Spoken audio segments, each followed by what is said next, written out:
Crisis demográfica, migraciones, un reto global.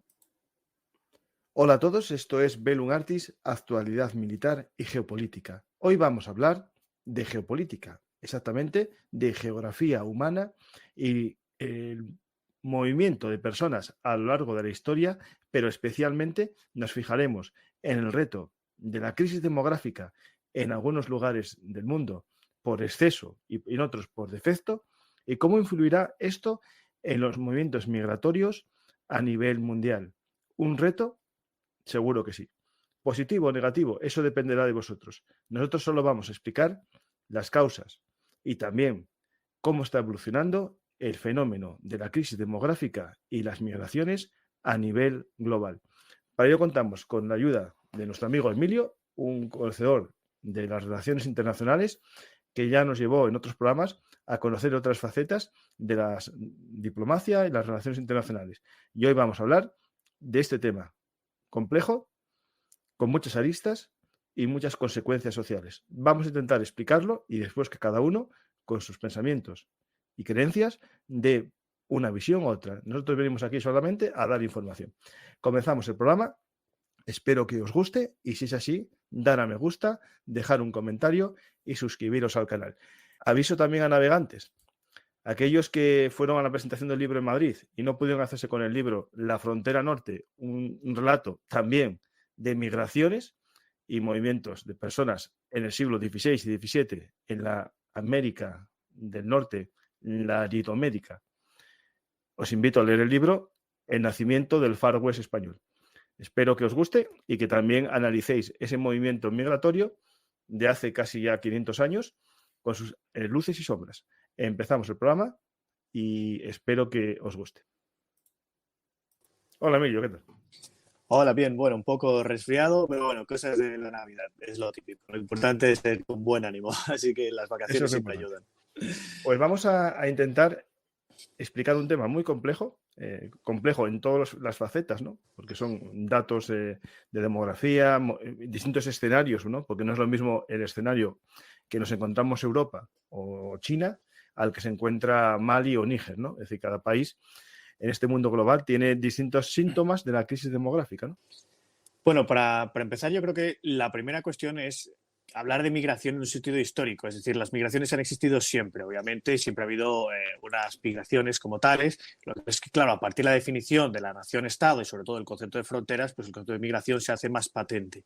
Pero esto no quiere decir que haya habido a lo largo de la historia una aceptación y una, felicidad total en el sentido de, bueno, migraciones como algo con una coexistencia pacífica. Entonces, vamos a ver, por ejemplo, hay una migración que incluso puede dar lugar a algunos de los grandes imperios. Pensemos, por ejemplo, en la historia de la Eneida, Roma, la fundación de Roma, etcétera.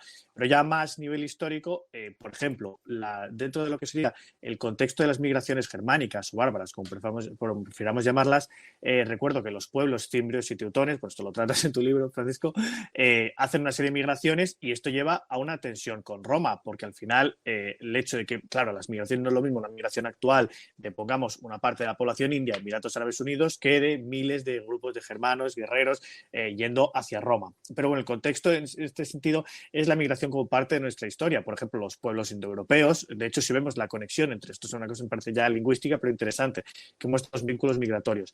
En la India, si uno escucha el hindú, hay ciertas palabras que pueden ser semejantes a lenguas europeas, entonces por el traslado de las poblaciones indoeuropeas. Pero bueno, a lo largo de la historia se han producido migraciones, pero que se ha producido un gran cambio. Entonces, para empezar, estas migraciones, se podrían hablar de muchísimas migraciones a lo largo de la historia, desde, yo qué sé, desde, por ejemplo, los romanos extendiéndose y estableciendo colonias en el exterior, hasta posteriormente ya durante la Edad Media el traslado o las migraciones mongolas, que obviamente llevan apalancado también una cierta invasión, obviamente, que es la principal, pero bueno, al final son también movimientos migratorios. Pero quiero tratar de empezar desde el siglo XIX. ¿Por qué? Porque el siglo XIX antes ahí, Emilio, te interrumpo, porque voy a poner una imagen que a veces para los que están en podcast no la pueden ver, pero una imagen vale 1000 palabras. A veces, y esto es un poco la evolución de la población humana a lo largo de la historia. Es decir, si nos vamos al 1500, bueno, voy a poner uno que es más impactante todavía. Un segundo, ¿eh? Esta de aquí, que es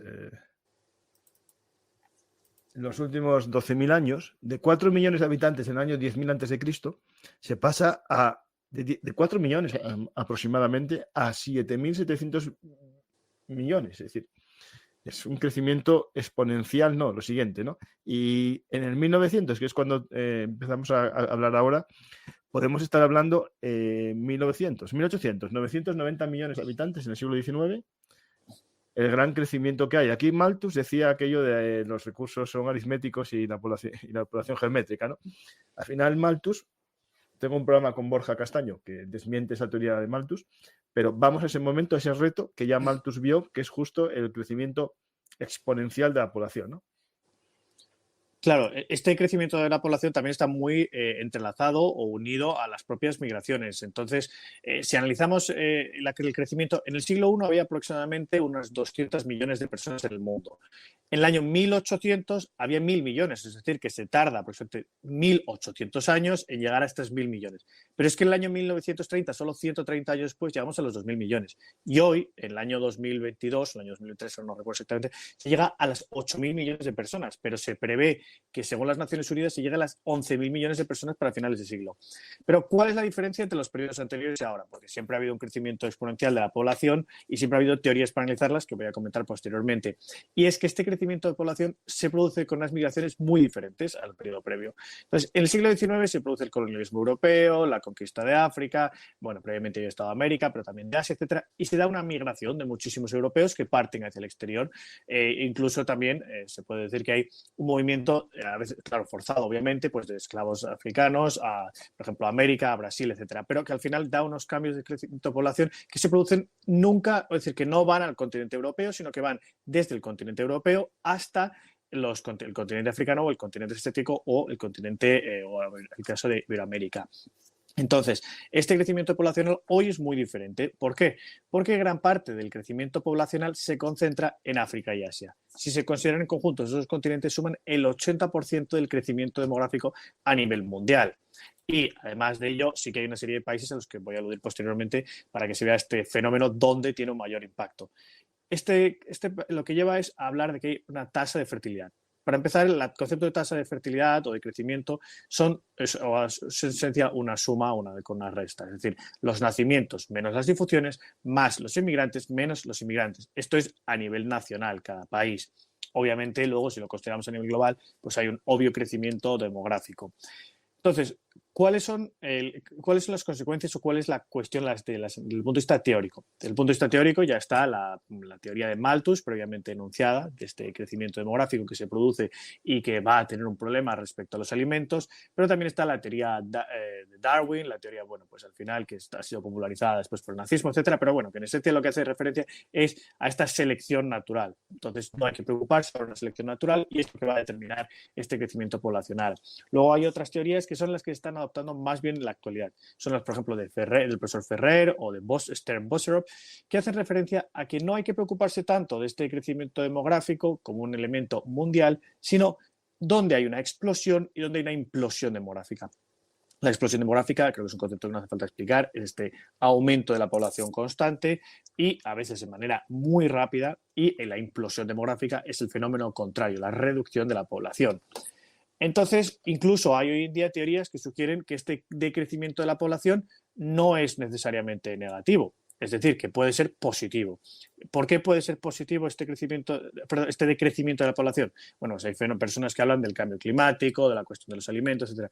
Pero sí que hay un reto, obviamente, y es, por ejemplo, el mantenimiento del sistema de pensiones, la cuestión posteriormente de quién va a cuidar a esas personas mayores o quién va a ayudar a estas personas mayores y cómo mantener las economías, porque si obviamente hay cada vez menos trabajadores, pues bueno, va a ser más difícil mantenerlas.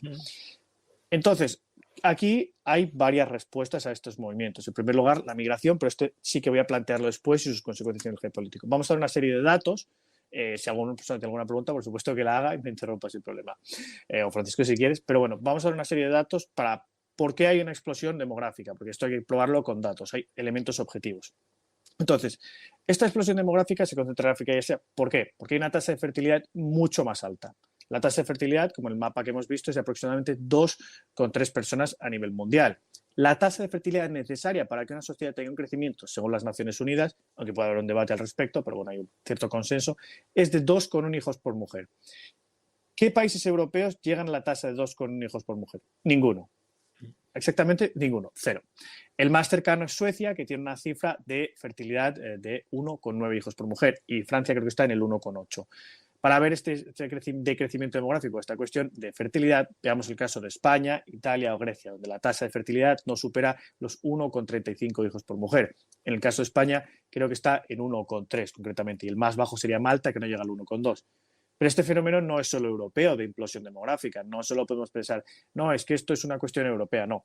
Estados Unidos no llega al 2,1, Estados Unidos creo que está en el 1,9, 2, dependiendo del momento. Pero es que vamos a ver el caso de Japón y Corea del Sur. Japón es el país que ha vivido el máximo crecimiento demográfico, porque el 30% de la población tiene más de 65 años. Esto plantea un reto, aunque como veremos, Japón responde de una manera muy diferente a la migración. Pero el caso más extremo es el de Corea del Sur, porque en Corea del Sur la tasa de fertilidad es de 0,9 hijos por mujer, no llega ni a un hijo por mujer. Esto va a plantearse como un problema y ya Corea del Sur está viendo cómo lo resuelve, pero las resoluciones posteriormente.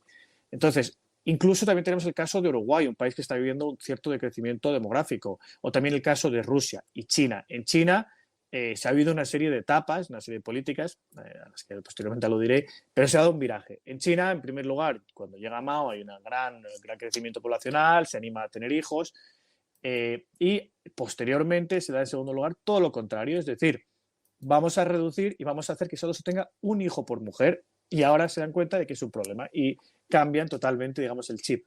Hay un documental muy interesante que se llama One Birth Nation, que es precisamente sobre esta cuestión, las esterilizaciones forzadas, etcétera, pero sobre todo el viraje de China, que con las mismas canciones e incluso la misma propaganda, entre comillas, que utilizó para reducir la natalidad, ahora las transforma para aumentarla. Esto no es exclusivo de China, ¿eh? Singapur también ha visto lo mismo, por ejemplo. Bueno, pero entonces, que como se reduce la población, también en China se calcula que China va a perder aproximadamente, para finales del siglo, unas 300 millones de personas, además de que rápido crecimiento demográfico. Entonces, estos serían los datos un poco de la implosión demográfica, que se pueden tratar otros. Ahora vamos a ver la explosión demográfica. La explosión demográfica, aunque puede haber otros países, porque, por ejemplo, de cada 1.000 niños que nacen, creo que 137 son indios aproximadamente. Luego el dato va variando, pero bueno, es un poco para ver. Pero es cierto que India también se va a acercar a un punto de crecimiento demográfico, aunque Claro, hoy es el país más poblado. Claro, ahí hablaremos un punto, no sé si lo vas a dar ahora, que es también cómo se estabiliza el ratio demográfico con un cierto mantenimiento de la calidad de vida. Es decir, cuando la calidad de vida llega a unos estándares, se paraliza. Y lo estamos viendo en los mapas, ¿no? Es decir, casi los países que tienen un estándar de vida más alto tienen una demografía más baja. No hay ninguno, es decir, que haya mejorado. Claro, y eso precisamente que dices, Francisco, es muy interesante porque en teoría, si decimos, siguiendo un poco lo que dices, el mapa es obvio. Cuando se llega a un nivel de crecimiento demográfico, el crecimiento económico, ya la gente reduce el número de hijos que tiene. Obviamente hay cuestiones que son obvias, ¿no? Es decir, si hay un sistema de pensiones que te protege, tienes menos necesidad de tener hijos que si eres un agricultor en Níger y no vas a vivir, no vas a necesitar a tus hijos cuando tengas 75 años. Pero hay matices a esa teoría o países que rompen un poco con esta teoría. Por ejemplo, el caso de Irán. ¿Por qué en Irán hay una crisis demográfica? Irán es un país musulmán, entonces en teoría no es una cuestión de valores o creencias. Irán es un país que se ha desarrollado económicamente, pero está lejos de ser, no llega a ser, no sé, Italia o Francia. Pero es menos agrícola ya. Menos agrícola, es un buen punto. Por ejemplo, podemos plantear la cuestión agrícola. Pero también hay una cuestión de mentalidad, de desarrollo, de qué es lo que lleva a plantear a tener hijos o no. Yo creo que es una cuestión también cultural. O, por ejemplo, es Arabia Saudí. En Arabia Saudí son bastante más ricos, pero tienen una reducción, tienen un aumento de estas tasas de natalidad, aunque obviamente no son las tasas de natalidad de Níger, son bastante altas.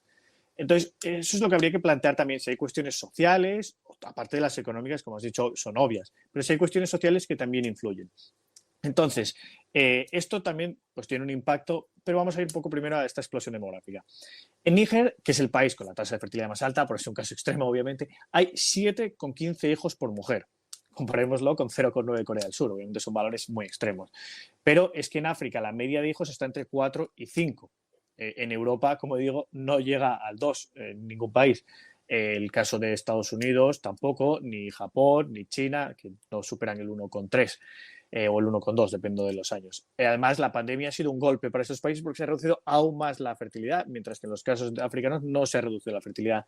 Pero es que esto es una cuestión que también se plantea incluso en países con mayor nivel de desarrollo. Sudáfrica, que es uno de los países más desarrollados, o Nigeria, también tiene unas tasas de fertilidad altas. Y esto se conjuga con desafíos como que el hecho de que en Sudáfrica hay un 40% casi de paro, el 38 y pico por ciento.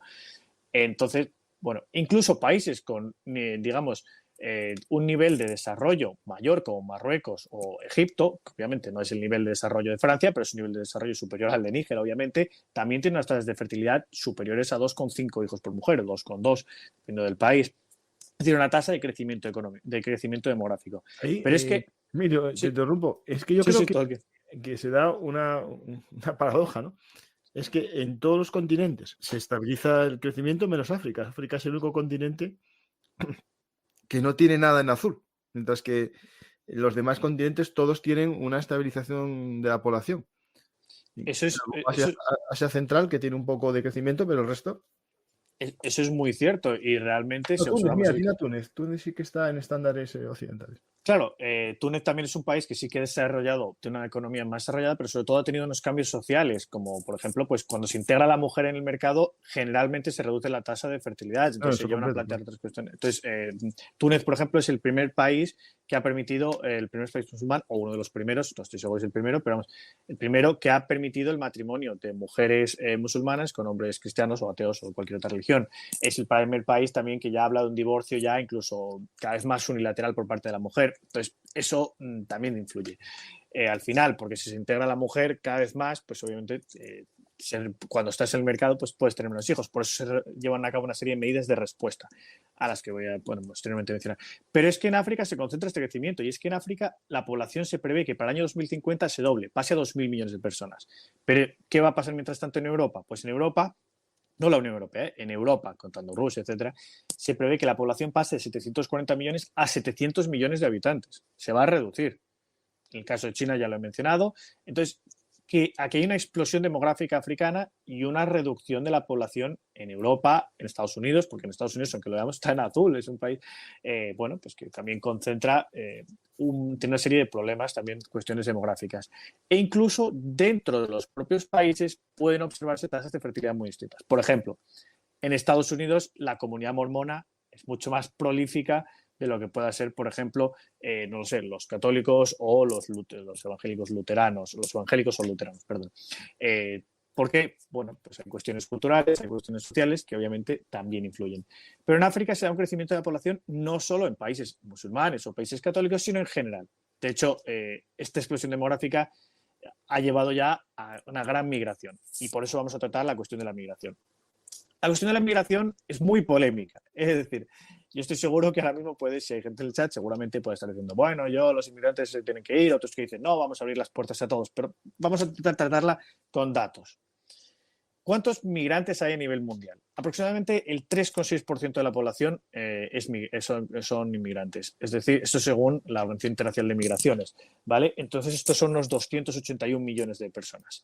Y también tienen que sumarse, tienen que contarse que hay aproximadamente unos 70, 80 millones de refugiados, según ACNUR o según la OIM, van variando. Entonces, vamos a tratar solo los migrantes, porque los refugiados sería un tema aparte. Sí, distinto, sí. Entonces, estos migrantes, ¿dónde van? ¿Dónde se concentran? Aquí podemos tener la imagen de que todos vienen a Occidente y que no hay migración fuera. No, el fenómeno de migración existe y es muy notable.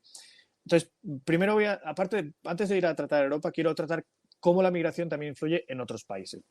Y voy a hablar de Operación Dudula. Operación Dudula a mucha gente le puede sonar a chino o a sueco o como queráis llamarlo. Operación Dudula es un grupo de vigilantes, como se pueden llamar, estos grupos que se arman en Sudáfrica. ¿Y cuál era el objetivo de este grupo? No sé si está ya extinto, pero bueno, tuvo una emergencia. Expulsar a los inmigrantes de Zimbabue de Sudáfrica. Porque es que recordemos que en Sudáfrica hay una tasa de paro del 30 y pico por ciento de la población.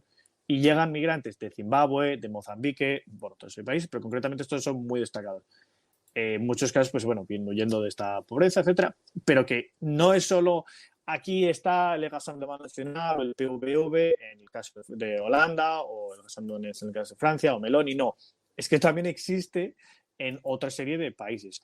Entonces, incluso fuera de Occidente. Hay brotes xenofóbicos en Sudáfrica cada cierto tiempo. Y en América Latina vemos la cuestión, bueno, una cuestión doble incluso, porque podríamos hablar la cuestión de los haitianos y República Dominicana y esta controversia que hay, pero también la de los venezolanos, porque ha habido muchos venezolanos, obviamente, que han venido a España, que se han ido a Estados Unidos, pero hay muchos que se han ido a países del entorno. Y en Perú, por ejemplo, se han hecho medidas antimigratorias ante venezolanos. En Colombia se ha tratado de la idea y se les dio un marco temporal de asentamiento, si no recuerdo mal, o una cosa similar. Pero es que incluso esto ya no es una tendencia solo iberoamericana, es que vamos a ver cómo Pakistán ha expulsado a más de 1 millón de afganos. Esto hay que tenerlo en cuenta. ¿Por qué Pakistán ha expulsado 1 millón de afganos? Bueno, porque hay una serie de tensiones migratorias, hay una serie de cuestiones. Yo voy a evitar, esto también quiero hacer un matiz, no voy en ningún momento a hablar ni de extrema derecha, ni de extrema izquierda, ni de populismos. ¿Por qué? Porque son términos que siempre van con una connotación política y, bueno, pueden criticar una cosa. Entonces yo voy a hablar siempre de derecha, de izquierda y ya está. Y cada uno que luego diga lo que quiera, si es un populismo o no. Por ejemplo, en el caso de Panamá hay un partido que se llama Reconstrucción Nacional. Si hay alguien panameño sabrá un poco de qué hablo. Es un partido anti-inmigración, no quiere reducir los inmigrantes en Panamá. Gabriel Boric, que era un hombre que estaba asociado a la izquierda, ha dado un giro y ha decidido, bueno, pues que hay que reducir la migración en el caso de, bueno, pues los países fronterizos, Perú, Bolivia, etcétera. Y eso también tiene una cierta controversia, porque vemos que no solo es un fenómeno, digamos, de un puro partido político. Y para hablar también de esta cuestión de las migraciones, voy a hablar de dónde se concentran, como he dicho, una vez analizado esta serie de casos. En el año 2022, que son los datos más recientes los que tengo, los 2023 no han estado, hay un informe que se hace de carácter anual, que es el de la Organización Internacional de Migraciones, que dice que inmigraron 66 millones de asiáticos. Pero de estos 66 millones, más de 30 lo hicieron dentro del propio continente asiático. En África inmigraron aproximadamente unos 44 millones de inmigrantes de distintos países. Pero de estos 44, 24 o 25, no recuerdo el número, 20 y pico, se dirigen no a otros países fuera de África, sino a otros países africanos. Y hay países receptores y países de envío. Níger es un país donde la gente se va. En Sudáfrica es un país donde la gente llega. Botswana es un país donde la gente llega. Es decir, o por ejemplo el caso de Ruanda, un país que ha vivido un gran crecimiento económico y bueno, pues está cada vez recibiendo más migrantes. ¿Y cuáles son los principales movimientos migratorios? Uno de los principales es el más conocido, México-Estados Unidos, bueno, toda esta idea de Let's Build the Wall, de Trump, etcétera. Pero más allá de este estereotipo, ¿cuáles son los otros grandes movimientos migratorios? Antes de la guerra en Ucrania es muy notable, muy curioso pensar que una de las 3 grandes rutas del mundo era Ucrania-Rusia, Rusia-Ucrania. Obviamente, sí, creo que hay 4 millones o 3 millones de ucranianos que vivían en Rusia, más o menos. Sí, sí. Efectivamente, y estos pues volvían, iban a su país, pues se producía este cambio migratorio, es decir, esta tendencia. Pero es que también hay muchísimos indios en Emiratos Árabes Unidos y hay una gran diáspora. El término diáspora es un término clave. Entonces, en la tercera gran ruta, si no contamos pues eso, los de Siria u otros sitios donde hay conflicto, porque esto ya podría tratarse más de refugiados, sería India, Emiratos Árabes Unidos. Esto obviamente es notable, porque es puramente por migración.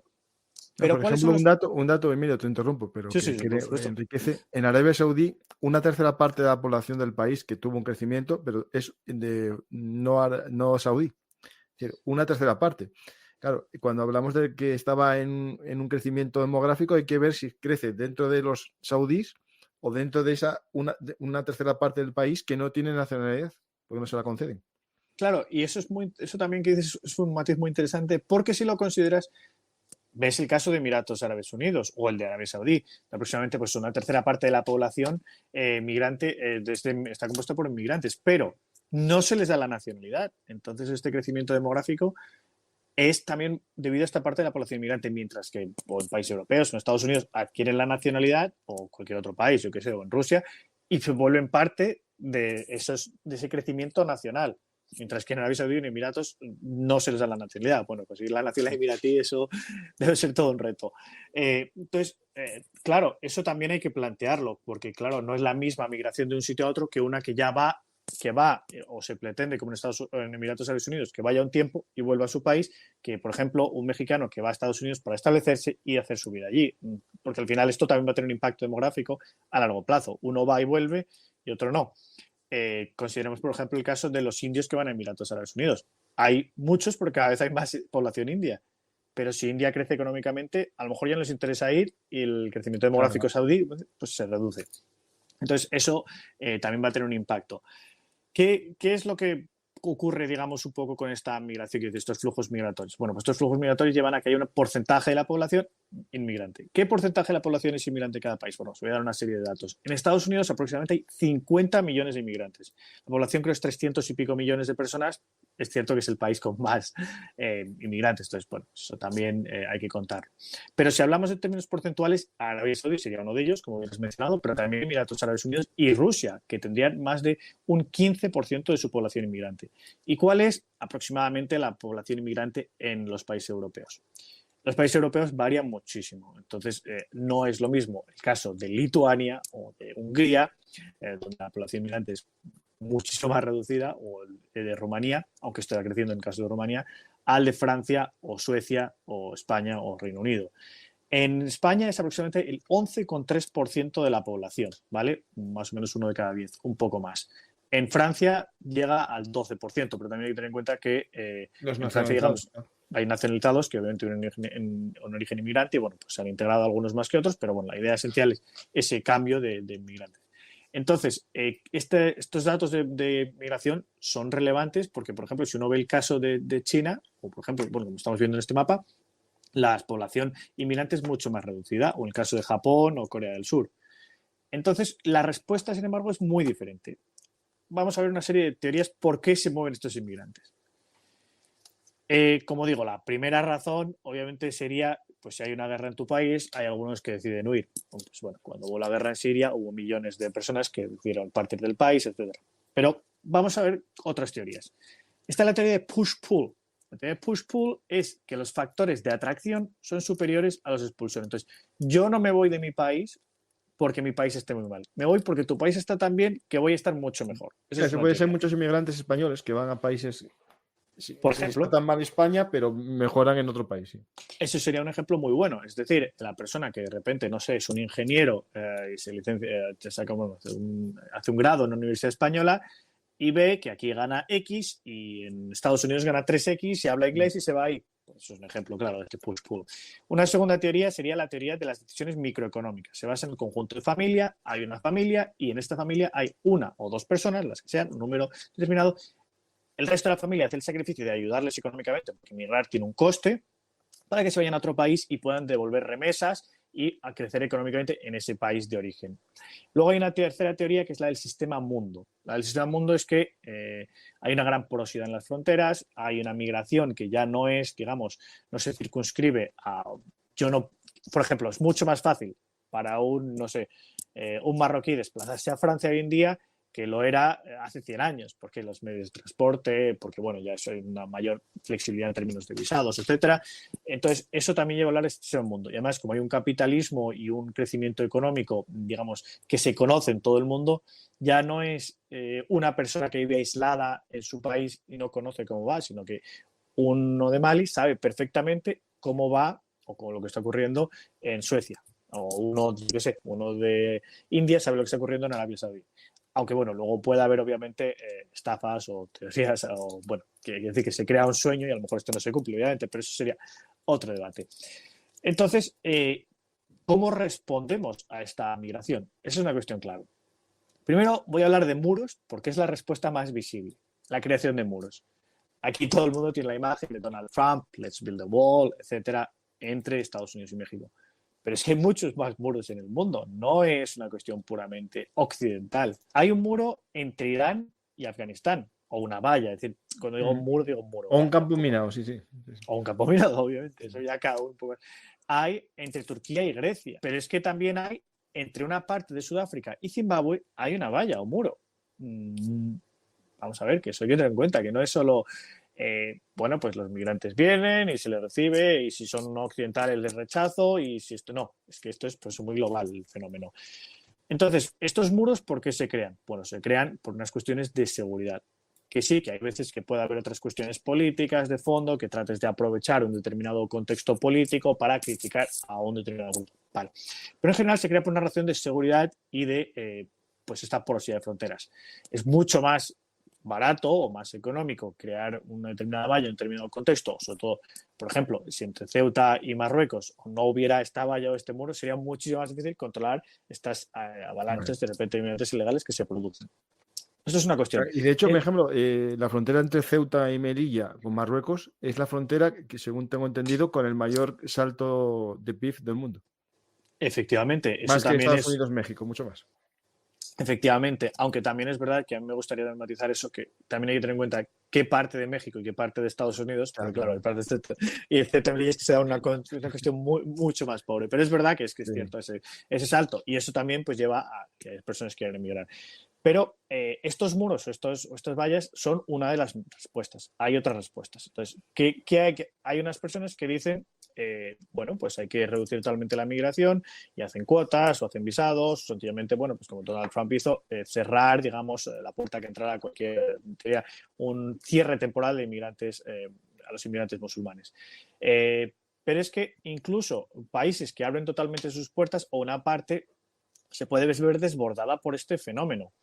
Porque, por ejemplo, consideremos el caso de Estados Unidos. En Estados Unidos, si uno ve lo que ocurrió en Chicago, lo que ha ocurrido también en Nueva York, es que hay una crisis que no tienen los medios económicos para acoger a todos estos migrantes.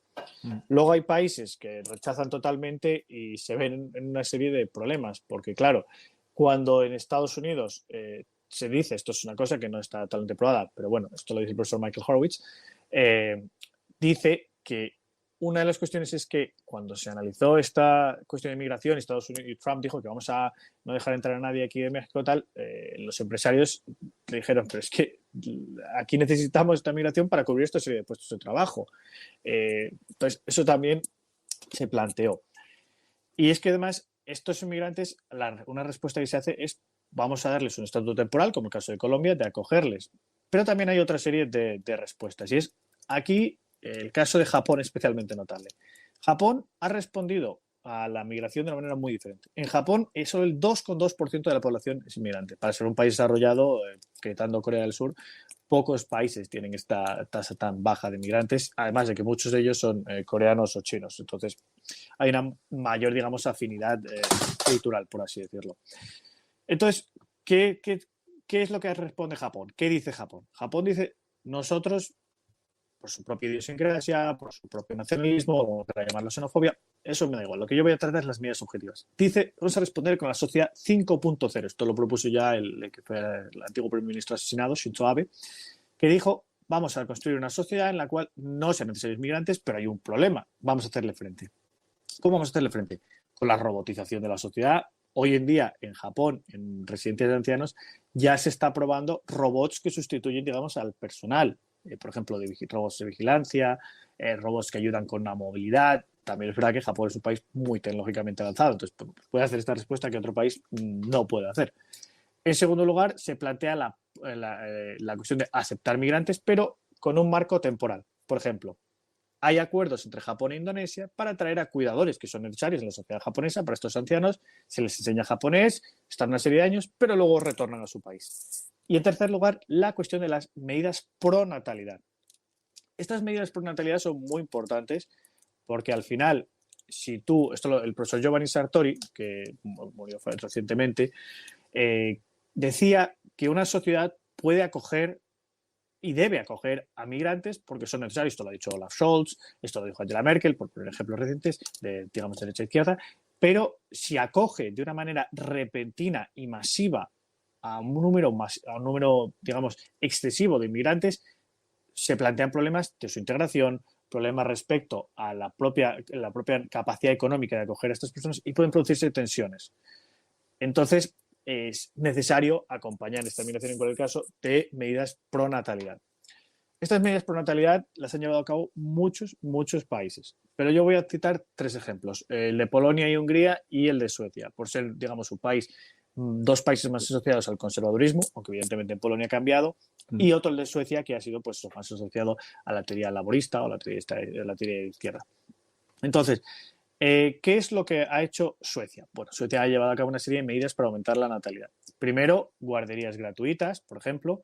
En segundo lugar, apoyo económico a las familias. En tercer lugar, se ha llevado a cabo una promoción de digamos, de esta idea de que es bueno tener hijos o que hay que promover la natalidad, siempre es de un mayor, digamos, liberalismo social nórdico. Es decir, el nórdico no lleva una imposición como sí que puede llevar a cabo China. Y en tercer lugar, también las bajas de paternidad o de maternidad, que en Suecia creo que pueden llegar hasta los 7 u 8 meses, digamos, un periodo mucho más alto. Sí. Se ha llevado a cabo, esto ha dado unos resultados. Hay un 1,8 hay 1,8 hijos por mujer. Sí, no es 2,1, pero comparémoslo con 1,3 en Italia. Obviamente hay un cambio. Y ahora vamos a hablar de Polonia y Hungría. Polonia y Hungría también llevan a cabo medidas pro natalidad. El caso de Polonia son, por ejemplo, ayudas económicas de 120 euros por hijo. El caso de Hungría es especialmente notable. Hungría tuvo una crisis demográfica enorme, llegó a tener 1,2 hijos por mujer y hoy ha llegado a tener 1,6 hijos por mujer. Esto demuestra que obviamente hay un cierto resultado, pero Esto, no es... te interrumpo, es muy Sí, importante en este punto de los países del este, es que casi todos a la caída del muro de Berlín, es decir, la caída de la Unión Soviética, en Ucrania, Rusia se notó mucho, es la caída de la demografía. Se hizo una debacle en parte por la crisis económica que llevó un cambio a lo mejor, pero sobre todo por la gran cantidad de gente que marchó. Esto es algo que hay que tener en cuenta. Tú puedes fomentar natalidad si tienes gente. Si la gente joven se te marcha, el aumento de natalidad es casi imposible. Eso lo digo por Asturias, porque aunque tú fomentes con todas estas medidas, si no hay jóvenes, no hay hijos. No desconocía exactamente la razón de esta crisis demográfica. No sabía que se había producido a raíz de la crisis de la Unión Soviética. Bueno, pues... Sí, ahí en pero Ucrania y en Rusia la natalidad cayó en picada. En se, picada porque aparte emigró la gente más joven también, claro.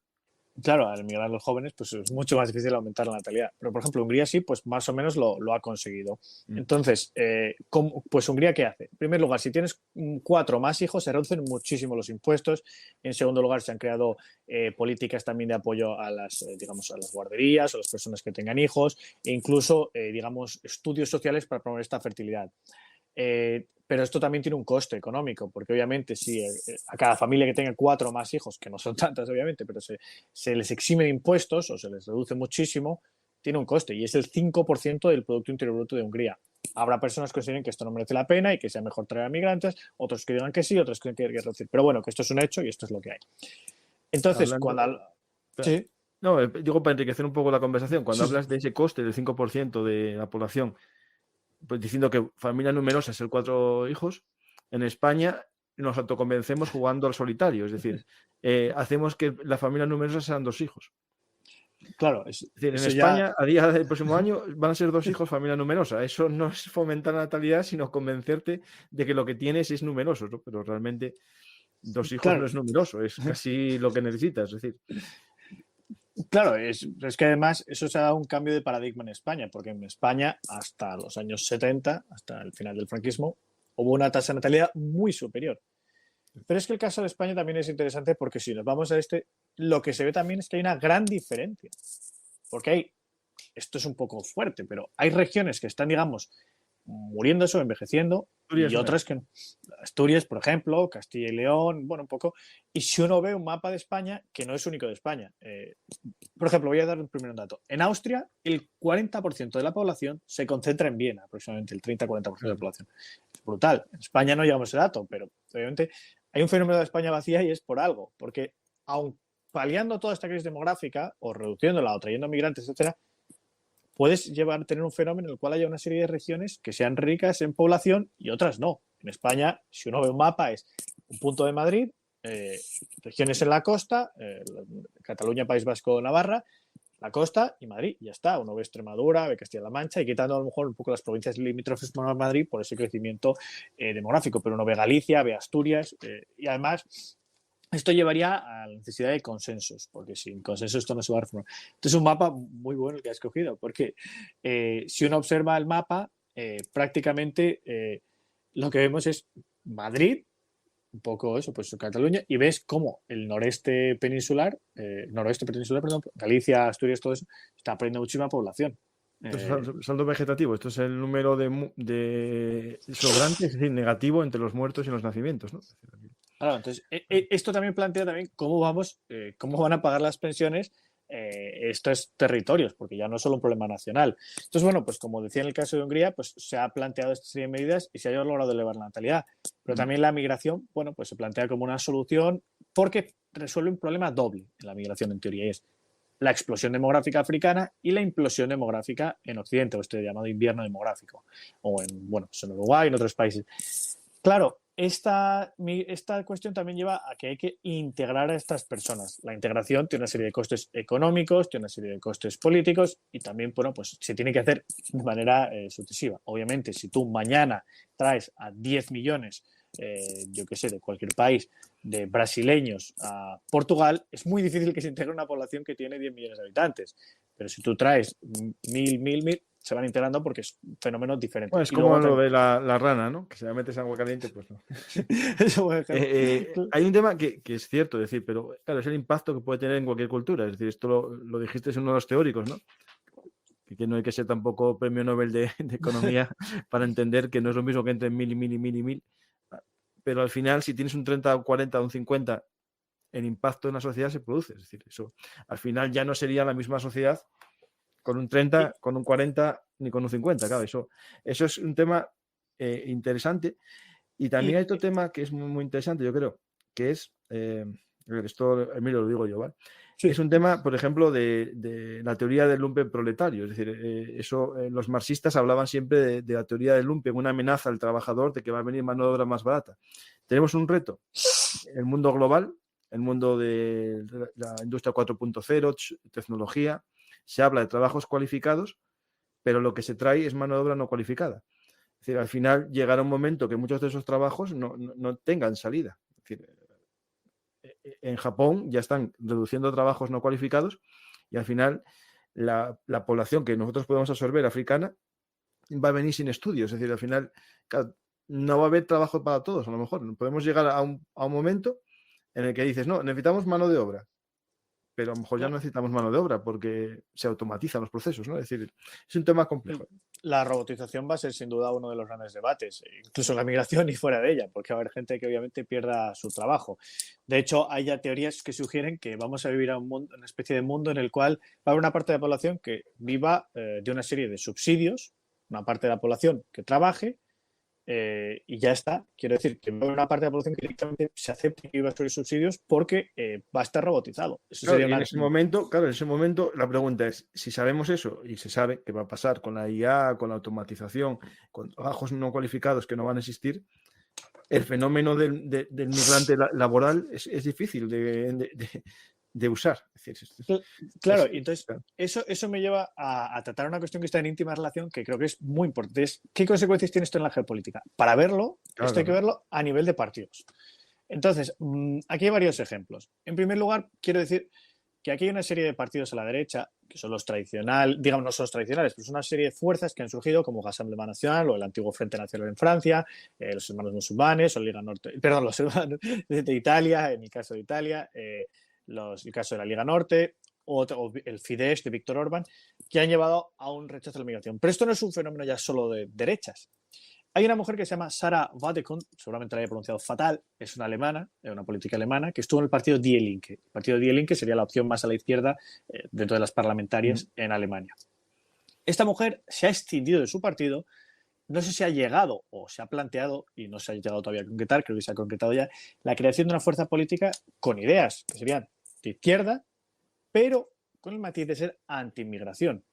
Es decir, que ya no podemos circunscribir puramente el rechazo a la inmigración o una parte de la inmigración o la regulación de la misma a un modo mucho más estricto a un fenómeno puramente en la derecha, sino que hay un fenómeno a la izquierda.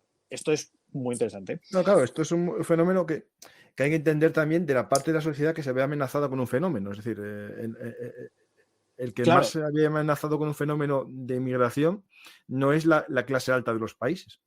Claro, y claro, si uno ve, por ejemplo, el votante en Estados Unidos que ha votado a Trump, el votante de Estados Unidos a Trump no es, en general, digamos, un millonario que tiene una serie de intereses económicos alineados con el Partido Republicano o con Trump, porque Trump, digamos, no, en muchos casos es una persona, digamos, con un nivel laboral más bajo, incluso una situación económica más compleja, y que ve esto como una amenaza. Aparte de otras personas que puedan votar por tradición. Claro, pues ya por los que son ya, sí. Pero en Francia se vio claramente el cinturón obrero.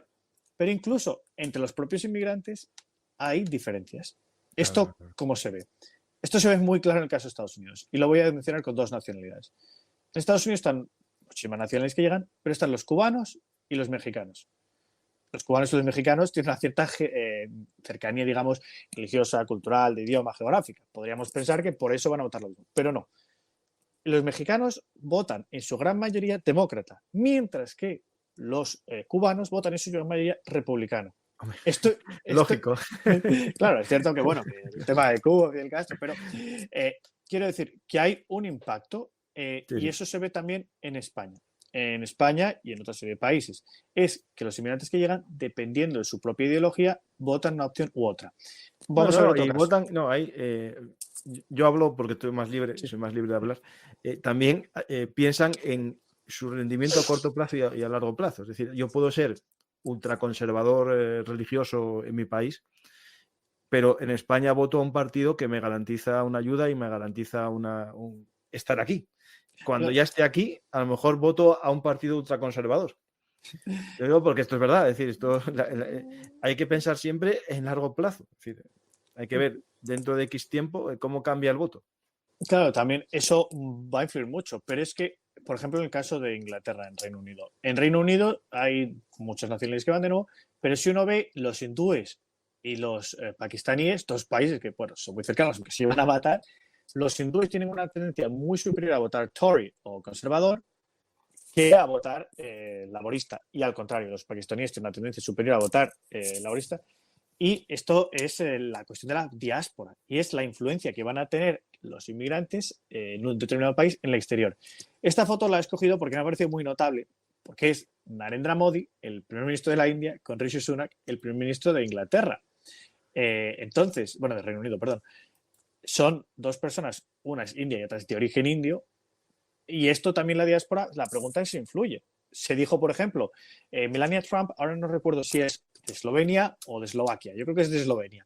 Y entonces en Eslovenia, cuando salió Trump, hubo muchísima gente que salió a decir que había salido con Melania Trump como elegida, porque al final se espera que una persona que tenga unos orígenes, pues bueno, tenga una cierta afinidad con su país de origen, aunque puede producirse una ruptura total y no tenerlo. Sí. Pero esta serie de partidos que surgen, como mencionaba, izquierda-derecha, como digo en un principio, pues tienen unas ideas políticas determinadas y que no siempre son las mismas que las que han podido tener las fuerzas tradicionales. Entonces, por ejemplo, vamos a imaginarnos que gana el Frente Nacional mañana en Francia y que, bueno, que gana y que tiene el poder de gobernar, porque al final si solo es presidenta Marine Le Pen, pues no cambiaría mucho. Pero si es presidenta, tiene mayoría en Senado, bueno, Cortes, en la Asamblea Nacional. Entonces, ¿qué es lo que cambiaría? Bueno, pues hay una serie de ejes. En primer lugar, el partido de Le Pen ha estado, bueno, sobre todo el caso de su padre, estuvo muy cercano a Rusia. Es cierto que ya ha dado un viraje a partir de la invasión de Ucrania, etcétera, pero sí que podría haber una visión más suave, digamos, en torno a Rusia. Esto podría influir en Ucrania, porque podría haber menos apoyo para Ucrania. En segundo lugar, es una visión más alejada de la OTAN, más autonomista, más soberanista, como queremos llamarlo, y más rechaza más el euro. Ya no es, por supuesto, esta fuerza euroescéptica que había antes de decir fuera de la Unión Europea, pero tiene impacto. O el caso del PVV de Geert Wilders en Holanda, Países Bajos.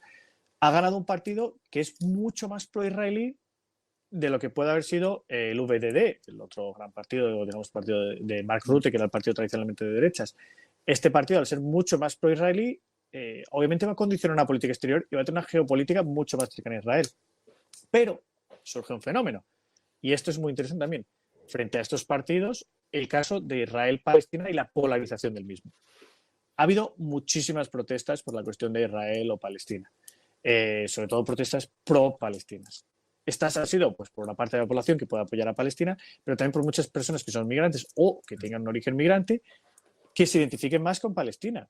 Entonces, estas personas, pues sí, la cuestión es que también es cierto que se vota menos en función de la política exterior, pero si decidieran votar en función de la política exterior, digamos que estas personas que apoyan a Palestina, pues podrían votar a un partido que fuera más anti-israelí, podrían no votar a PVV.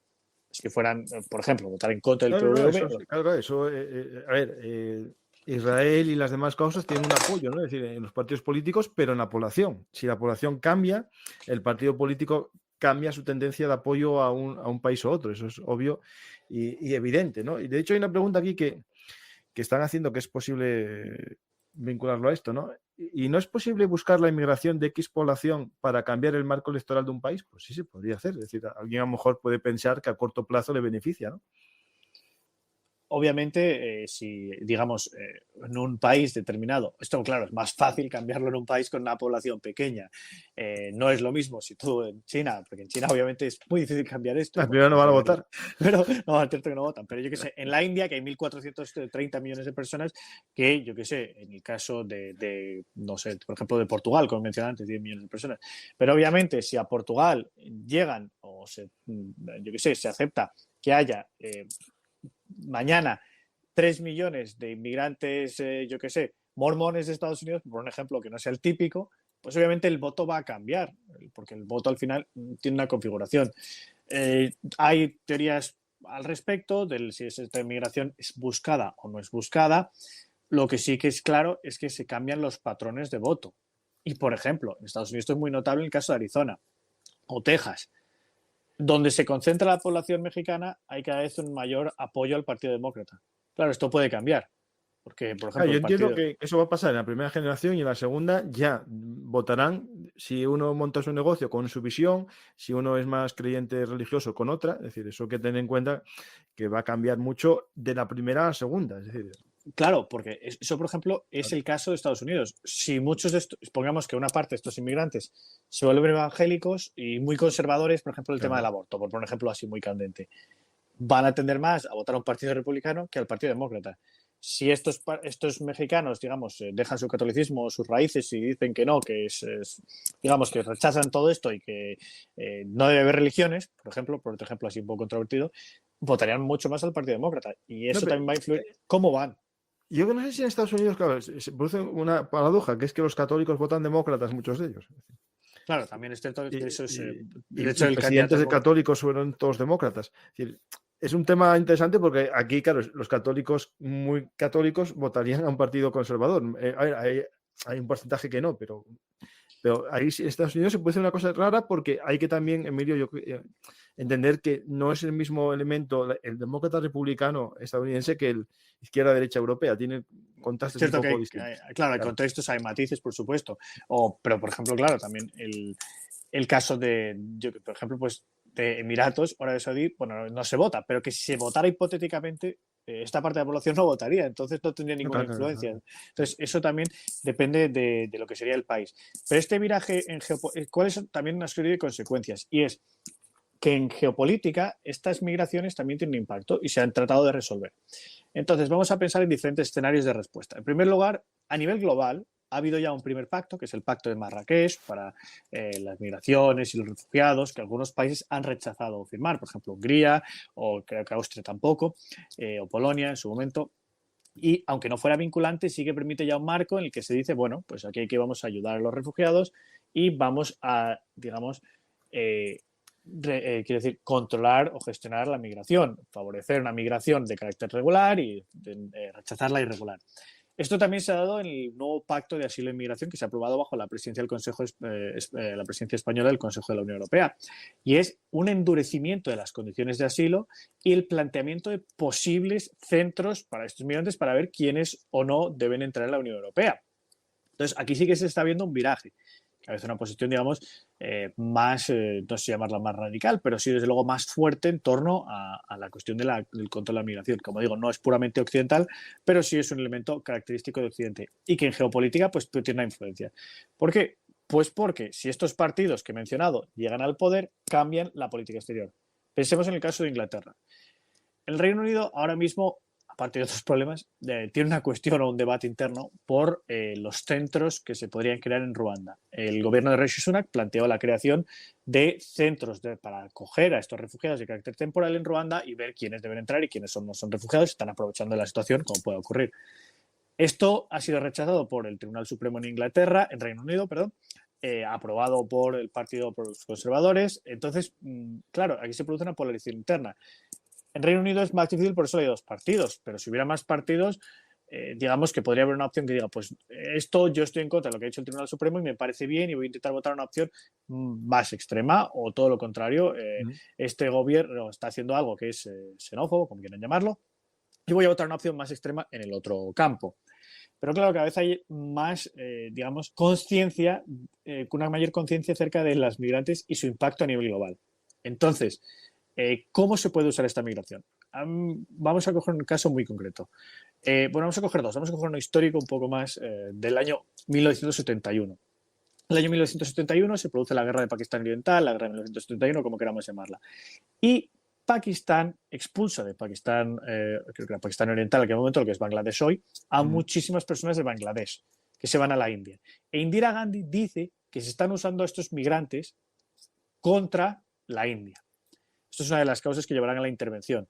Una guerra híbrida de los de ahora. Lo que llamaríamos una guerra híbrida hoy, que esto, bueno, yo creo que no es tan nuevo, pero bueno, que al final Alexander Lukashenko, con el objetivo de presionar a la Unión Europea en Bielorrusia, hace o fuerza, digamos, que muchos migrantes vengan sin visado de Irak, de Siria, de otros países, y les pone a presionar la frontera de Polonia. ¿Y qué es lo que él pretende? A él no es que le importe si hay más inmigrantes o no en la Unión Europea, ni le importan estos migrantes. Lo que él pretende es presionar a la Unión Europea. Y esta presión, esta instrumentalización de migración, ha llevado incluso a hablar de la expresión de Mark Leonard de migrantes como balas, es decir, migrante como si fuera un arma.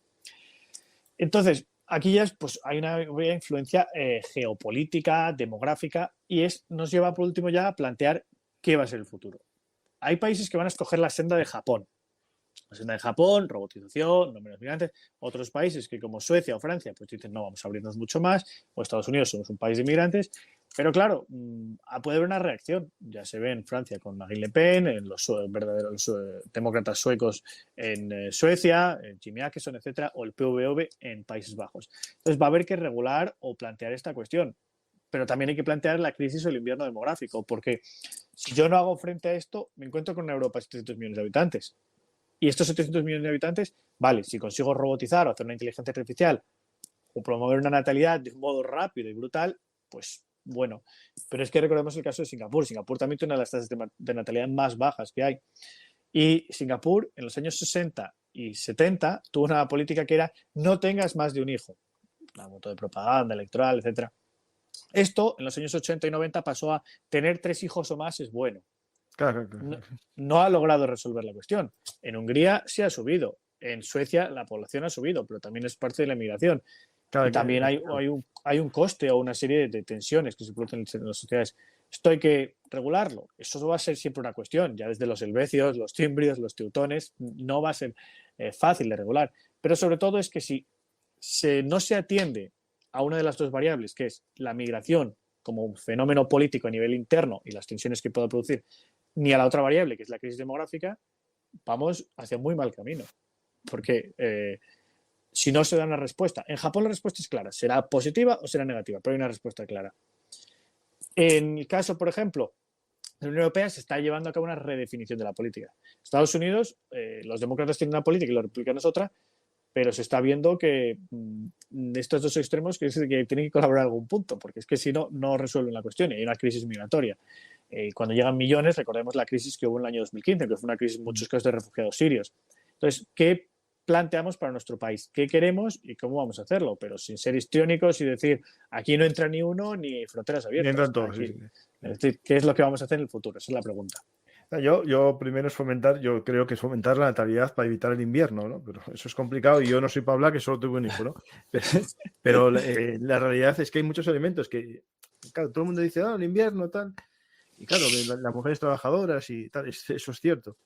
Pero también falta una economía estable, ¿no? Es decir, que la gente tenga hijos con 40 años y las mujeres se decidan ser madres con 40 años cuando están estabilizadas, eso es casi pedir un milagro, ¿no? A la naturaleza, que tengan más de 2 hijos o 3 con 40 años. Es decir, eso hay que hacer políticas. Incluso, por ejemplo, Israel tiene una política sabiendo que su población, bueno, Israel es un país muy complejo, porque tiene a los ultraortodoxos que tienen 9 hijos, pero esos 9 hijos viven de subvenciones porque no trabajan. O sea, y tienen un sistema escolar distinto al resto porque no estudian matemáticas, ni ciencias, ni nada, y no van a poder trabajar en una empresa de ingeniería o una empresa de I+D porque no saben nada más que el Torá, ¿no? Y los que estudian ingeniería y van a ser el futuro de las patentes de Israel tienen una hija o un hijo. ¿Por qué? Porque son mujeres que trabajan y a los 40 años tienen estabilizada la vida y deciden ser madres. Entonces Israel tiene una política de congelación de óvulos a todas las mujeres de forma voluntaria. Con 20 años se los congela, los paga el Estado y cuando deciden ser madres, pues tienen su propio óvulo y no tienen el problema de fecundidad que tienen las mujeres españolas cuando con 40 años deciden ser madres. Esto digo que es algo muy sencillo, baratísimo, y a ningún político en España se le ocurre hacerlo, siendo una medida muy barata. Claro, ya luego cada país decide un poco claro, sus medidas. Es sí, cierto pero que, tú bueno, con pues en 40 caso, años decides ser padre y a lo mejor ya no es tan fácil ser padre. Y ser claro, madre es casi imposible con 40 años. Pero si tienes un óvulo congelado, ¿qué cuesta al gobierno? ¿2.000, 3.000 euros esa congelación? ¿O 4.000? una cuestión que se plantea también es si esta crisis demográfica que hay es económica, como dices, es de la, digamos, Y obviamente el después hecho que, inventar. o social, es decir, hay un debate, hay más opciones, es decir, si uno se mete en Twitter y de repente ve una publicación de una persona, esto es muy polémico cada vez, una persona que dice, no, yo quiero tener más hijos o no tener hijos, uno lo que ve es que hay una gran polarización entre aquellos que dicen, no, no, aquí yo tengo el derecho a no tener hijos y otros que dicen, no, no, hay que tener hijos. Entonces, esta es una polarización. No, el Pero, derecho a no tener hijos es fácil. pero la cuestión es qué consecuencias hay. ¿No? De hecho, ahora mismo en China hay uno de los debates que está planteando es o no obligar, pero aquellas personas que no tengan hijos deban pagar más impuestos por la teoría, bueno, pues de la, ¿No? digamos, de la necesidad de crecimiento demográfico. No, no, es la solidaridad con la sociedad. El que tiene hijos va a Claro, tener un gasto. A pero ver, no quiero bajar la es, moral, Emilio, pero tener un hijo cuesta más de 100.000 euros en media, es decir, 120.000 euros. A ver, claro, si eres un egoísta y ese 120.000 euros lo decides para ti, el claro, Estado tendrá que compensar de alguna manera al que tuvo los hijos, ¿no? Es decir, claro, claro, eso es una de las cosas que se plantea, pero la diferencia es que en China el gobierno puede imponer o decir esto es lo que va a haber y aquí hay un voto. Y si la gente que no tiene hijos vota aquí en España o en Francia, donde sea, el resultado puede ser diferente. Entonces hay que plantear cómo puede gestionar esta cuestión. Pero es que también hay que plantear la inversa. No solo cómo pueden aumentarse la natalidad en Occidente, sino qué podemos hacer para que crezca la natalidad en África. Porque en África no es que estos niños que nazcan, estos 7,5 hijos de Níger, aparte de la mortalidad infantil, tengan una vida plena y feliz. no, Y es no. que en muchos casos viven en la pobreza extrema, están a conflictos, puede haber incluso, no recuerdo el mismo el artículo del Foreign Affairs, no recuerdo el mismo del periodista, pero que decía que muchos de los jóvenes, digamos, que se alistan en grupos terroristas, ahora mismo lo hacen por causas económicas, no porque crean en la yihad y nada de No, eso. claro. Entonces, eso también hay que plantearlo, es decir, ¿cómo podemos reducir la natalidad? Ya Pues es Naciones fácil, Unidas, enriqueciendo África, pero irán a la escala de bajar población como hacen los países que mejoran económicamente. es una Ellos teoría que están se...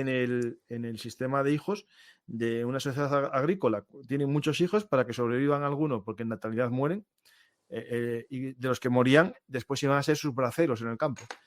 Pero esa mentalidad, pues ahora, con una menor mortandad, porque hay menor mortandad en África que hace 50 años, eso hace que los hijos sobrevivan y se produzca el problema de qué haces tú con 7 hijos de Claro, 10 años que no tienen estudios ni capacidad de estudiar, ¿no? desde, Es un problema sí, que y antes que no se no tiene... producía. Pero lo que es interesante realmente es que a mí siempre me gusta pensar la historia como algo a veces cíclico. Y como igual que he dicho que la migración también es una cuestión que ha estado siempre presente, con sus más, sus menos, de calle María. Sí, sí. A veces Roma tiene todas las respuestas. Yo recuerdo haber leído, tú eres el experto en Roma, entonces tú eres el que Octavio Augusto planteó ya la cuestión de la natalidad y planteó Sí, sí. ya que era necesario que los romanos tuvieran más hijos. Mm. Y a mí siempre me gusta pensar, entre comillas, que cuando los romanos son derrotados, es en Arausio, creo, eso, corrígemelo si no es ahí, Sí. o en Cannas, pierden, no sé si 40.000 o los que No, sean, no, o más, casi más, 100.000. Sí, sí. pues casi 100.000, y tienen la capacidad, Entre aliados, ¿eh? bueno, claro, pero también Sí. pero tienen la capacidad demográfica para sobreponerse. En Esparta, si hubieran perdido 100.000, no habría existido No, Esparta. ya no. Es decir, No, entonces, a ver, pero por ejemplo, Roma y no tiene tantos hijos, ¿eh? Tener 3 hijos era ya algo excesivo, es decir, los grandes sí, personajes de la historia tuvieron un hijo, Julio César tenía un hijo, o sea, no, una sí, hija, mejor dicho. sí. Cayo Mario tuvo un hijo.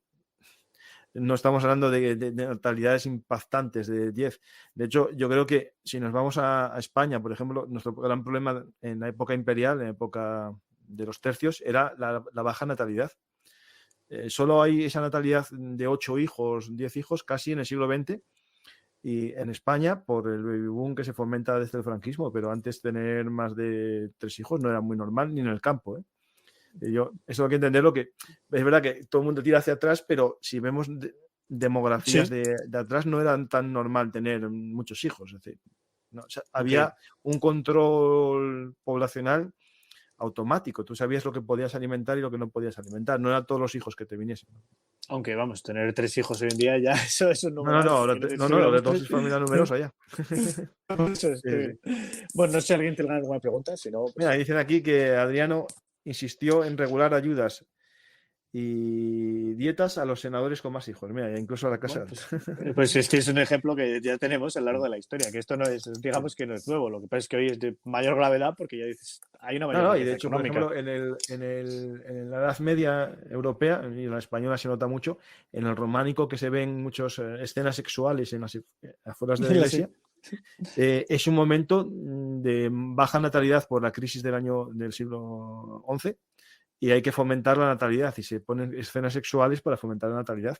Es decir, Bueno, y de todo modo se logra, si no, no estaríamos claro, aquí, sí. pero claro, Hay al que... final no es un fenómeno tan nuevo, en cierto modo, pero sí que es cierto que hoy, con la riqueza económica que hay, sí que es un poco paradójico. Cierto que, claro, la riqueza no todo el mundo tiene un puesto de trabajo tan bueno, pero quiere decir que las condiciones de hoy en día, Claro, porque obviamente, yo qué sé, pues el hecho de poder dar a luz gratis, bueno, gratis, eso como dicen, pagado por el Estado, quiero decir, todo eso antes, en la media, ayudas cero, y en cambio la gente tenía, eso es lo curioso, la paradoja.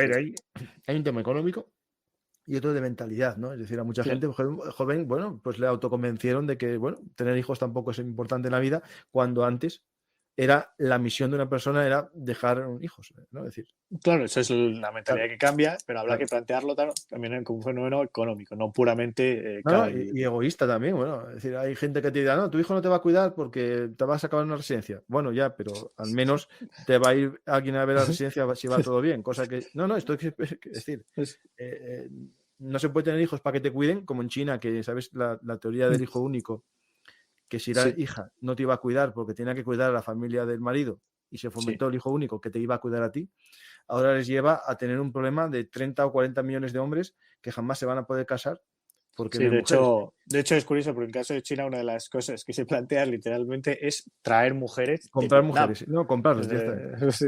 Claro, yo no quería usar la palabra comprar, pero bueno, es traerlas No, de sí, sí, Vietnam. sí, sí, sí, sí. Entonces, Fórmate, hay unas páginas web de es- comprar vietnamitas y tal. No es entonces, comprarlas, vale, es bueno. O sea, sí, darle su medio de vida. sí. Pero claro, también es verdad que en China pues hay un montón de presión. Yo cuando viví en China recuerdo pues quiero decir, los mercados donde se conocían y eso. Entonces, eso al final lleva también a plantear que los padres son los mismos que promueven esta natalidad. No sé si hay preguntas porque yo puse el cajetín, pero no hay preguntas. Hay gente, la gente que está en directo. ¿Y por qué no se fomenta la inmigración legal y se persigue la ilegal en serio? Yo estoy a favor de eso. Incluso se puede hacer como, desde mi punto de vista, como unos países que tengan más puntos que otros. Es decir, a mí me parece en España mejor fomentar la iberoamericana, la hispanoamericana, y podríamos dar X puntos. Es decir, se podría hacer muchas formas para hacerla legal. Es decir, tú tienes una En, profesión que necesitamos. Además, conoces el idioma. Pum, X puntos, tal. Es decir, bueno, en Francia se ha aprobado una nueva ley y busca precisamente lo que dice este comentario, regular o gestionar esta inmigración ilegal para reducirla y claro. expulsar a aquellos que hayan entrado de manera ilegal o bueno, que han cometido delitos, etcétera, y todo lo contrario, y promover que en aquellos sectores donde haga falta más mano de obra se pueda promover esta inmigración. Pues yo qué sé, en el sector agrario o en la hostelería donde haga falta. Cada país tiene un problema. No, de hecho, cuando hablamos de inmigración ilegal, hay que ver también que hay grupos ilegales que les interesa que exista la inmigración ilegal. Cuando se permite que entre gente ilegalmente y se regularice, lo que estás fomentando es la creación de mafias que permiten el tráfico de personas ilegales. Si tú regularizas el tránsito legal de personas, desaparecerán esas mafias porque saben que la única forma de vivir en un país es la forma legal y ya las mafias desaparecerían y la explotación también de las personas. Es decir, ¿hace falta X personas? Vale, se mete a las X personas de forma legal y las ilegales saben que más llegar van a ser devueltas y buscarán siempre la La, entrada la, legal. la lucha contra las mafias o contra las mafias de la inmigración ilegal, como puede ocurrir, por ejemplo, en el país del Magreb, esto ya está planteado, por ejemplo, el pacto de inmigración que se ha firmado ahora mismo en la Sí, sí, ahora presidencia mismo. española. Entonces, este pacto lo que dice es que hay que luchar contra esas mafias que están luchando y aprovechándose la vida de las personas porque están cobrando y lucrándose de ello. Estas mafias no lo hacen por una cuestión política o por... No, ellos les da igual. Ellos lo que pretenden es sacar un dinero y se les cobran unas cantidades bastante importantes para que puedan trasladarse de modo ilegal a Europa. Por eso una cosa que plantea es más vías y cauzas legales y más lucha contra estas mafias, más medios. Sí. Yo en eso, por ejemplo, la gente no lo sabe, pero a lo mejor lo saben, pero cuesta 5.000 euros un billete ilegal para venir a Europa. Y de hecho, los que vienen por Bielorrusia pagaron 3.000 euros a mafias rusas y bielorrusas para hacer ese viaje. Y al final esta gente está siendo explotada en una esperanza. Y yo conozco exalumnos míos que pagaron sus padres o sus familiares un dinero para que uno de los hijos venga a Europa y después pueda devolver a la familia las remesas, ¿no? Esto claro, pero sí. funciona así. Claro. Y es que además un visado ahora mismo cuesta unos 80 euros, 90 euros. Es decir, la diferencia. Obviamente El tema es conseguirlo. El billete de avión, todo eso, pero que sí, digamos que los costes serían mucho menores, pero que esto hay que también regularlo y tal. Sí. No, de hecho, legalmente sería más barato, pero claro, tienes que aportar algo a la sociedad que no tienes, que no tiene, claro, ahí es más complejo. Cuando hablamos a lo mejor de migración de otros continentes con estudios cualificados o con estudios mínimos, vale, pero de África, que los pobres no tienen casi nada. Pero incluso más que estudios también hay uno de los problemas y es que en muchos consulados europeos o embajadas también está la cuestión del, digamos, de los medios. Y es que con una demanda cada vez mayor es muy difícil procesar cada vez más todos estos visados. Es muy difícil. Porque, Estados Unidos no sorteaba visas y tal. ¿Cómo? Estados Unidos sortea visados, ¿no? Estados Unidos sí, Estados Unidos tiene una política también del sector de visados y de el famoso Green Card, pero en la Unión Europea lo que hay es esa dificultad también a veces de que el personal no basta para gestionar. Pero a mí me llama la atención eso del sorteo, ¿no? Porque dices tú, vale, por mérito, vale, sí, vale, eres una persona con estudios, no sé qué, o eres muy bueno en tu profesión de lo que sea, vale, pero sorteo, vale, que sea. Bueno, es suerte, supongo, el concepto es suerte al final. Sí. A ver si... Es que no sé, no funciona el cajetín de preguntas hoy, no sé. ¿En qué momento ¿en qué momento el deber elemental de integración se desplazó contra toda lógica del acogido hacia la población de origen? Es decir, claro, esto es una pregunta interesante. Es decir, ¿yo soy el que me tengo que acoger en el país al que voy o son los del país al que voy los que me tienen que acoger a mí? Claro, aquí yo entiendo que tienes que ser educado con cualquier persona que venga a tu país, pero claro, el que viene a tu país también tiene que hacer algo para no ofender al país que va, ¿no? Es decir, a donde fueras, haz lo que vieras, ¿no? Creo claro, es un tema complejo. Es el eterno complejo, debate. Para mí es fácil, ¿eh? Es educación. A donde vas, haz lo que vieras. Yo creo que esto hace referencia al eterno debate de derechos y deberes. Es decir, que vivimos en una sociedad en la cual los derechos están muy claros, pero los deberes están cada vez menos claros. Entonces, claro, lógicamente, cuando hablamos de derechos, todo el mundo conoce mejor sus derechos que sus deberes, en todos los casos. Entonces, la integración es lo mismo, un poco. Es decir, tenemos el derecho, existe el derecho de emigrar, que es un derecho reconocido internacionalmente y que pues siempre con una serie de cauces, etcétera. Y el país, en este caso, tiene el deber de ayudar o de integrar, pues para ayudar a los demás. Pero claro, luego se plantea qué deberes tiene este inmigrante, esta persona que viene. Y es lo mismo al final que qué deberes tenemos como españoles respecto a España. Que obviamente está algunos inscritos en la Constitución, como el deber de defender España, por poner un ejemplo. Pero claro, hay muchos derechos que antiguamente tenían una mayor aplicación y hoy no. Esto ya sería otro debate, pero eso siempre me recuerda el tema de las polis griegas. Es mucho más fácil hablar de derechos y deberes, de integración, etcétera, cuando tenías que ir a la guerra por tu país y luego votabas y estabas ahí, digamos, en la asamblea y votabas, que cuando hay una especie de cuestión, digamos, subjetiva o amplia de derechos y deberes. Pues, Emilio, sí, a ver si no hay más preguntas. Aquí, bueno, dice una cosa que es si tiene alguna relación la industria turística de un país en sus tasas de inmigración. Bueno, tampoco necesariamente porque España, Alemania tenía un fenómeno muy grande de inmigración en los años 60 y no era por el turismo, era por la industria. O sea, yo creo que tiene que ver un poco puestos de trabajo cualificados y no cualificados. Los cualificados demandan una mano de obra que a lo mejor nadie quiere tener en Europa, que nadie quiere trabajar en ciertas cosas, sea turismo o sea industria.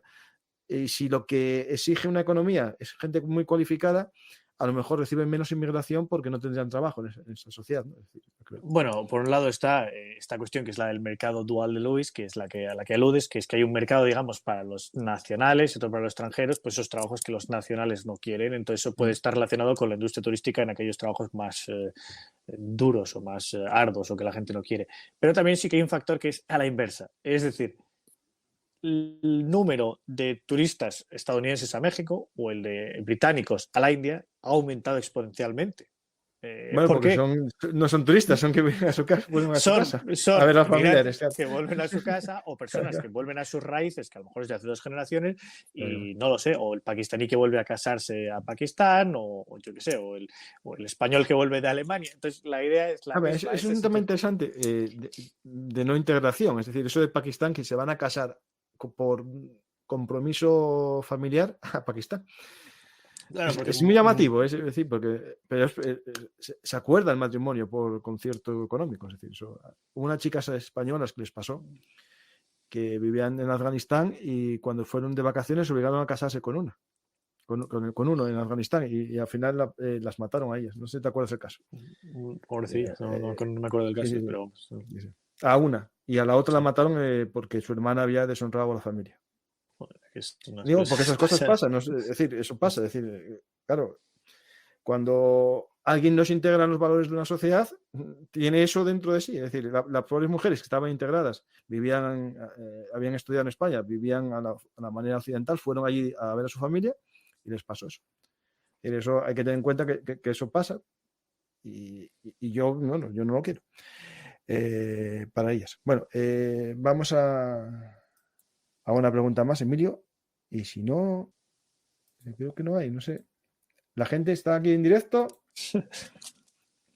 Hay mucha gente para ser la hora. Sí, es que Hay esta 80 hora personas en directo. Y vamos entiendo a que voy. grabarlo y hacerlo en diferido. Y dije, no, vamos a ser valientes, lo hacemos ahora y así Claro, yo interactúa la gente. al final tenía razón, pero yo decía, es que a esta hora la gente estaba paseando, durmiendo, etcétera. No, pues hay 80 personas, ¿eh? Ah, Sí, bien. que son bastantes, sí. Pues me dejó Tafla eso de cobrar impuestos a gente sin hijos. Bueno, a ver, no es cobrar impuestos. Es a lo mejor no recibir la misma ayuda que recibe una familia. Es decir, yo en España una familia tiene en su IRPF una deducción fiscal de 2.000 euros por hijo o un poco más, cuando realmente los gastos que una familia tiene por hijo no son 2.000. A lo mejor para fomentar la natalidad tendrías que darle la ayuda por hijos de 4.000 o 5.000. Eso no es meter un impuesto a la persona que no tiene hijos, sino bonificar fiscalmente al que tenga hijos. Es decir, no lo interpretemos de esa manera. Es decir, lo interpretamos en la manera que una persona por tener hijos, es un dato que es demoledor. Pero El sí, gasto medio... sí que es cierto que lo que dices, Francisco, es subvenciones, pero es que en China directamente se está planteando más impuestos a las personas que no Bueno, tengan sí, claro, hijos. sí, bueno, sí, Pero claro. claro, esto es otro sistema, no el que dices, obviamente, en España o en No, Europa. no, pero se podría hacer en la seguridad social, si lo piensas bien, ahora mismo nos metieron un impuesto que es la responsabilidad intergeneracional. Se paga un 0,1% en la seguridad social, más en nuestras nóminas, para hacernos corresponsables del envejecimiento de la población. Nos lo están haciendo igual. Es decir, los jóvenes que no tuvimos hijos, vamos a pagar la pensión de nuestros padres que tuvieron más hijos. Bueno, yo estoy ahí en medio, estoy de los baby boom. Yo soy el pequeño de los baby boom de mi familia, que se jubilan todos ahora menos yo. Pero nos lo están haciendo. Es decir, nos van a meter impuestos para pagar las pensiones de nuestros padres por no haber tenido hijos. Es decir, lo van a hacer. Sí. Un dato, Emilio. Eso Sí. de los 110.000 euros que cuesta un hijo es hasta los 18 años y si estudia en la universidad son 140.000. Aparte de lo que te paga el Estado en colegios concertados o públicos. Es decir, es el coste de tener un hijo. Importante. Pues que no hay preguntas, está todo claro. Mejor. Lo explicaste muy bien. Y explicaste, Emilio, un mundo muy complejo, pero sin tonterías ideologizadas ni fanatismos de un lado y otro, porque esto es un fenómeno global. Es decir, esto lo vimos que en Sudáfrica hay un rechazo a los que vienen de otros países también africanos y esto pasa en todos los lugares del mundo. Es decir, una persona que ve amenazada su posición tiende a una defensa y el que no la ve amenazada no le importa, ¿no? Es decir, esto es como todo en la vida y se produce ese fenómeno, el que se ve amenazado y el que no se ve amenazado. Sí, yo lo que espero es que cuando la gente haya oído este directo pueda opinar más, pueda tener más datos y luego que vote lo que quiera. Quiero decir, si quiere votar Claro, a Jean-Luc Mélenchon o a Le Pen, esa es su decisión y son libres de hacerlo. O si quieren votar a Macron, cualquier otra opción. Pero que lo hagan conciencia de los datos y el impacto global y que tomen decisiones en consecuencia de ello. efectivamente. Australia es un ejemplo también, ¿no? de unas políticas migratorias muy distintas al resto del país, del mundo casi. Es cierto que Australia ha tenido unas políticas esa de, bueno, pues la de que no you won't enter y esta idea de la famosa imagen del barco que no entraba, etcétera. Mm. Pero es que recordemos que Australia tiene una característica muy importante. Es una isla. Y no es una isla como Gran Bretaña, que está a no sé cuántos kilómetros hay entre Francia y Gran Bretaña, pero nada. Está muy lejos. Entonces es, digamos, más fácil llevar a cabo una política restrictiva. Y que además eso habla de la inmigración ilegal. En Australia, digamos que ya hay una inmigración legal importante. Y en Australia se plantean además desafíos o cuestiones totalmente distintas, que es, por ejemplo, la presencia de muchos chinos, incluso estudiantes chinos, y si algunos pueden ser espías, si no, cómo contribuyen o no. Es decir, es, digamos, otro debate No, ya lo de muy China es el distinto. miedo que tienen ellos, ¿no? Ellos tienen miedo Claro. a China, eso es cierto, sí. De hecho, hay una película de los 90 bueno, 90, sí, que es una invasión china de Australia, no sé si la viste. No, no la he visto, ¿no? ¿Cómo se llama la Ay, película? espera, a ver si me acuerdo el título de la película, lo busco, ¿eh? Ya me lo dirás que es. Que es.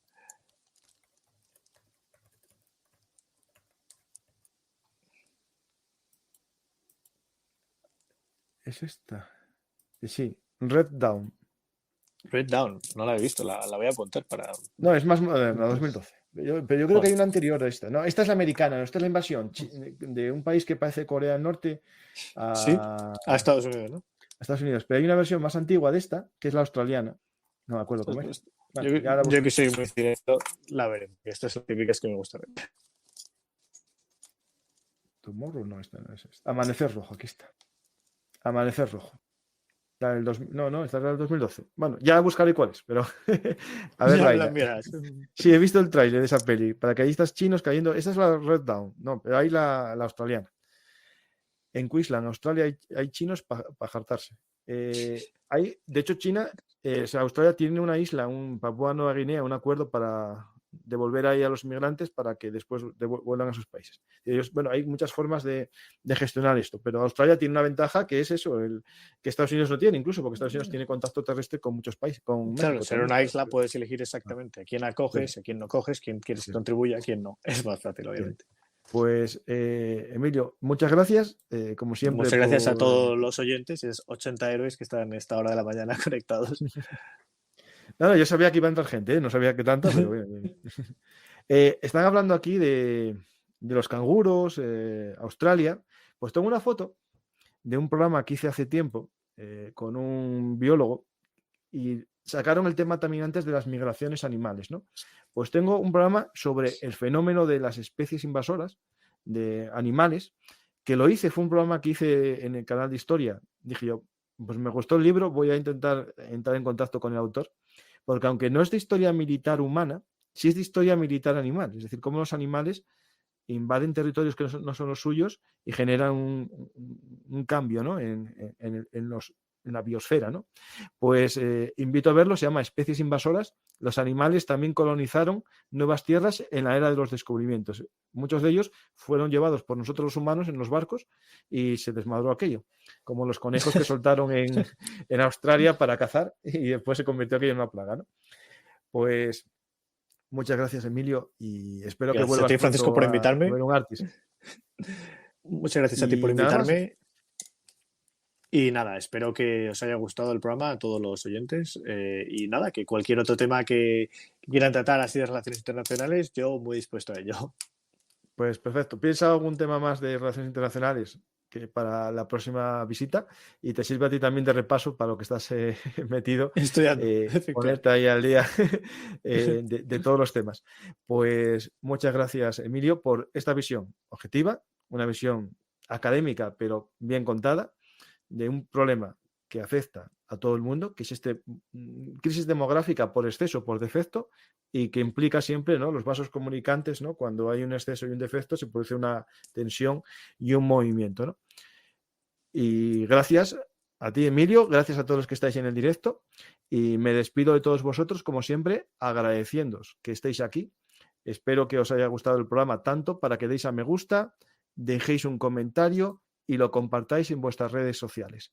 Y aprovechando que estamos a punto de llegar a los Reyes Magos, os invito a regalar a los seres queridos o a vosotros, que sois vuestro ser más querido, La Frontera Norte y Cayo Mario, 2 libros que tratan el fenómeno de las migraciones de alguna manera. En ambos libros se producen movimientos de personas por el mapa. En esta de Cayo Mario hay cimbrios y teutones, 200.000 que se desplazan en armas, y aquí grupitos más pequeños de castellanos, tlaxcaltecos y otomís que recorren miles de kilómetros para llegar a las tierras de la frontera norte. Os invito a leer los 2 libros en cualquier librería de España o página web, pero si queréis el libro dedicado y firmado por un servidor en franciscogarciacampa.com/libros. Gracias a todos y hasta la próxima oportunidad.